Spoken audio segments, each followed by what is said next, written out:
Suspension en cascade des liaisons aériennes avec l'Afrique du Sud. L'inquiétude est mondiale face à l'apparition d'un nouveau variant du Covid-19.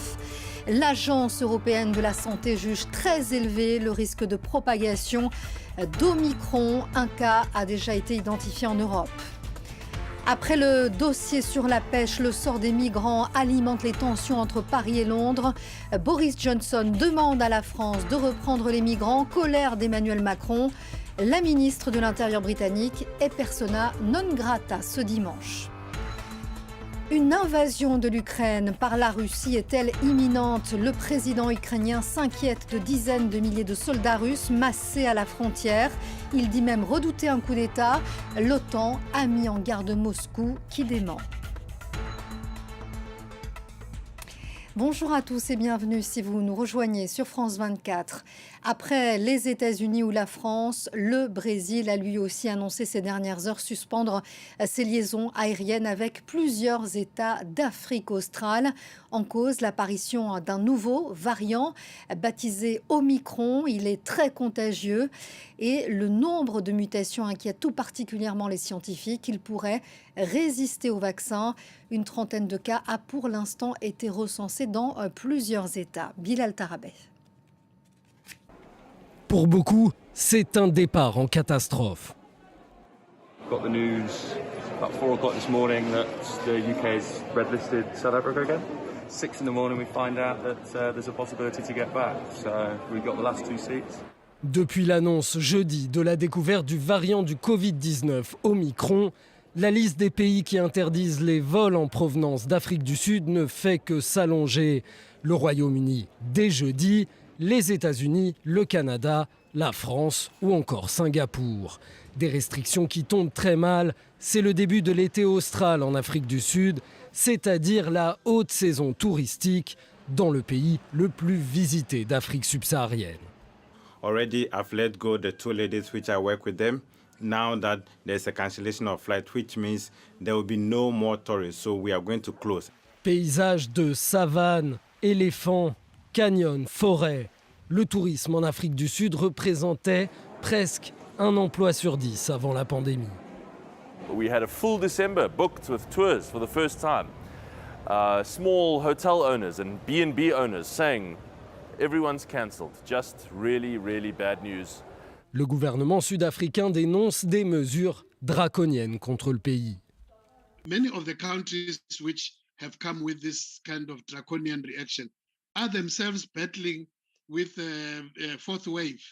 Le nouveau variant Omicron découvert en Afrique du Sud possède des mutations multiples qui le rendraient très contagieux, voire plus résistant au vaccin. L'Organisation mondiale de la santé a pourtant déconseillé les interdictions de voyage dans le pays pour privilégier, dixit, une approche scientifique. Le sort des migrants au cœur de nouvelles tensions entre Paris et Londres après la noyade de 27 personnes mercredi dans la Manche. Dans une lettre, Boris Johnson a demandé ce vendredi à la France de reprendre les migrants. Colère d'Emmanuel Macron, annuler la venue de la ministre de l'Intérieur britannique à une réunion ce dimanche. Les détails avec Florent Rodeau. C'est une lettre qui est à la fois indigente sur le fond et qui est totalement déplacée sur la forme. La lettre en question, la voici. Dans ce courrier publié jeudi soir sur son compte Twitter, Boris Johnson appelle Paris à reprendre tous les migrants qui arrivent illégalement au Royaume-Uni depuis la France. Un accord de retour qui permettrait de décourager les passeurs, selon le Premier ministre britannique. Posté au lendemain du naufrage meurtrier de 27 personnes au large de Calais, ces déclarations ont provoqué l'ire du président français. Depuis Rome, où il a signé un traité pour renforcer les relations bilatérales avec le voisin italien, Emmanuel Macron critique sévèrement la méthode et demande à Londres un peu de sérieux. Je suis surpris des méthodes quand elles ne sont pas sérieuses. On ne communique pas d'un dirigeant à l'autre sur ces questions-là par tweet et par lettres qu'on rend publiques. Nous ne sommes pas des lanceurs d'alerte. Allons. Déçu par l'attitude du gouvernement britannique, le ministre de l'Intérieur Gérald Darmanin a annulé la venue de son homologue Priti Patel dimanche à Calais, où était prévue une réunion avec plusieurs responsables européens. Signe que ces tensions franco-britanniques ont franchi cette semaine un nouveau cap. Et c'est l'autre pomme de discorde entre Paris et Londres, l'octroi de licences de pêche post-Brexit. On en vient donc à ce coup de force des pêcheurs français ce vendredi, une journée d'action au cours de laquelle des ports et le tunnel sous la Manche ont été bloqués pendant plusieurs heures. Regardez. Ils sont passés des paroles aux actes. Comme ils l'avaient annoncé, ces pêcheurs boulonnais ont bloqué le port de Calais, mais aussi le site du tunnel sous la Manche, par lequel transitent 25% des échanges commerciaux entre le Royaume-Uni et l'Europe. Leur message, placardé en français et en anglais, est clair. Ils demandent à l'exécutif plus de fermeté dans la négociation des licences de pêche avec Londres. C'est plutôt une action symbolique pour que le gouvernement se bouge, le gouvernement britannique se bouge. S'il n'y a pas d'amélioration, bien évidemment qu'on va montrer nos dents. À ce jour, plus de 150 bateaux français n'ont toujours pas reçu le précieux sésame pour pêcher dans les eaux britanniques. C'est notamment le cas d'Emmanuel Pochet, qui se félicite de cette mobilisation. On a rarement vu ça, que tous les ports soient mobilisés. Ça va d'ici jusqu'en Bretagne, quoi. Tout le monde est concerné, en fait, quoi. En début d'après-midi, des pêcheurs ont également bloqué le départ des ferries à Ouistreham. Des opérations coup de poing débutaient au petit matin. Il faisait encore nuit lorsqu'une dizaine de bateaux ont jeté l'ancre à Saint-Malo. Les fumigènes étaient de sortie. Objectif de cette opération, empêcher les ferries britanniques d'accoster. On s'arrête maintenant sur ce scénario, un projet de coup d'État doublé d'une invasion militaire par la Russie. Voilà les accusations portées ce vendredi par le président ukrainien. L'OTAN a mis en garde Moscou, accusé d'avoir déployé ces dernières semaines des troupes à la frontière. La chancelière allemande réclame quant à elle des sanctions de l'Union européenne. Inès Olagaray. Une guerre doublée d'un coup d'État. Le président ukrainien ne mâche pas ses mots. Depuis plusieurs semaines, la tension monte entre Kiev et Moscou. Et désormais, Volodymyr Zelensky évoque publiquement la possibilité d'un conflit armé avec la Russie. J'ai reçu une information comme quoi un coup d'État pourrait avoir lieu dans notre pays début décembre. Et il y a des intimidations disant qu'une guerre aura lieu demain. Nous contrôlons nos frontières, nous sommes prêts à toute escalade. L'Ukraine affirme que 92 000 soldats russes sont postés près de sa frontière. La présence de ces troupes suscite l'inquiétude des alliés de Kiev. Ce vendredi, l'OTAN a mis en garde la Russie. Il est clair que si la Russie utilise la force contre l'Ukraine, cela aura des coûts qui auront des conséquences. C'est pourquoi nous continuons à appeler la Russie à éviter l'escalade. De son côté, Moscou nie tout plan d'invasion militaire et accuse Kiev de provocation. Depuis l'annexion de la Crimée par l'armée russe en 2014, la crainte d'un nouveau conflit se dessine à chaque fois que l'un des deux pays fait des manœuvres militaires à proximité de la frontière. Et on s'arrête à présent sur ces ennuis judiciaires de Nicolas Hulot. Le parquet de Paris annonce l'ouverture d'une enquête préliminaire. Après des témoignages accablants, plusieurs femmes disent avoir été agressées sexuellement par l'ancien ministre de la Transition écologique, ex-présentateur vedette de TF1. Nicolas Hulot, lui, nie en bloc. Julien Gall, James Vazina. Il est l'une des figures de la cause environnementale en France. 6 femmes, dont une mineure au moment des faits, accusent Nicolas Hulot de viol et agression sexuelle.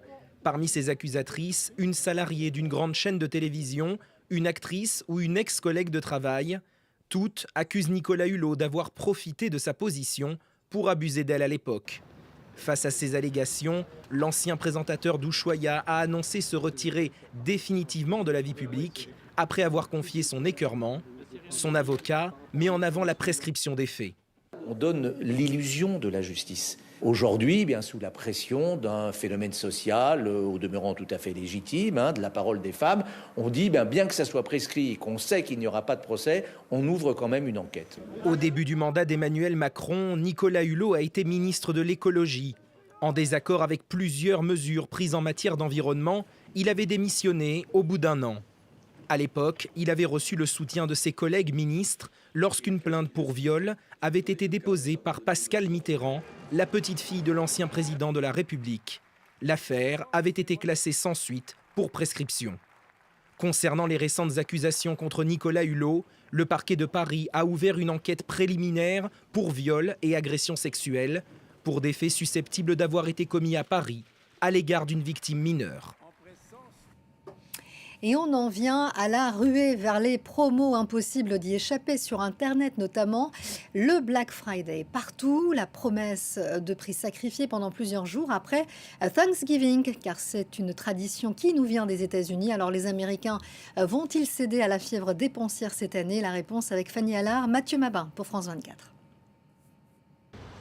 Comme chaque année après Thanksgiving, l'Amérique urbaine est saisie de la traditionnelle frénésie d'achat dite du Black Friday. Ce vendredi, tant attendu, a pourtant cette année suscité un engouement plus faible chez les acheteurs américains.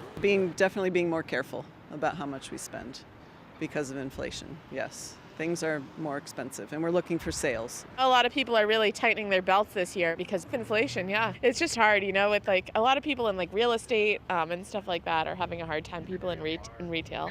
La crise du Covid, une inflation à 6,2% que l'administration américaine ne parvient pas à endiguer, ne semble pourtant pas affecter la croissance du e-commerce et de l'achat en ligne. I think the trend is going online.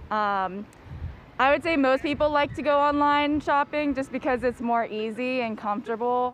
Pour John Jacobs, jeune entrepreneur dans le domaine du commerce en ligne, son secteur offre même des perspectives prometteuse. C'est tout simplement la période de vente la plus importante de l'année. Ce que nous avons constaté entre 2019 et 2020, c'est une croissance exceptionnelle. Nous sommes passés d'un peu moins de 13% de commerce électronique à une tendance qui va avoisiner les 20 ou 22% cette année. Avec le Black Friday et jusqu'à ce lundi donc, les analystes de la vie économique américaine disposent d'un observatoire efficace qui pour le moment semble confirmer la timidité de la reprise américaine. Et avant de terminer, un peu de féerie, le marché de Noël de Strasbourg fait son grand retour dans une atmosphère un peu particulière. Après l'annulation de l'édition 2020, vous allez voir que les visiteurs ne cachent pas leur joie de boire un bon vin chaud. On en oublierait presque la reprise de l'épidémie de Covid-19. Sylvain Lequesne. C'est un moment de joie et de fête que Strasbourg attendait impatiemment. La magie du plus vieux marché de Noël du pays est de retour. L'an passé, il avait été annulé en raison de l'épidémie. Le début d'un mois de festivités pour finir l'année avec le sourire et du baume au cœur. C'est féerique, hein, toutes les illuminations, les chalets. C'est magnifique, c'est la féerie de Noël. À 19h, du haut de ses 30 mètres, le sapin de la place Kléber s'illumine dans la nuit. C'est le symbole incontournable de ce marché de Noël, avec ses 7 km de guirlandes et sa centaine d'étoiles lumineuses. C'est un grand plaisir, c'est très chaleureux de retrouver cette ambiance féerique et le magnifique sapin de Noël de Strasbourg. Depuis 1570, ce marché a traversé les siècles. Il est aujourd'hui le plus visité de France. Durant un mois, 1,5 million de personnes viendront arpenter les allées. Même si l'ombre du Covid plane toujours, les masques sont bien sûr obligatoires. Voilà, c'est la fin de cette édition. Merci à vous de l'avoir suivi. Merci aussi à la régie. Le prochain journal, c'est dans une quinzaine de minutes. Restez sur France 24.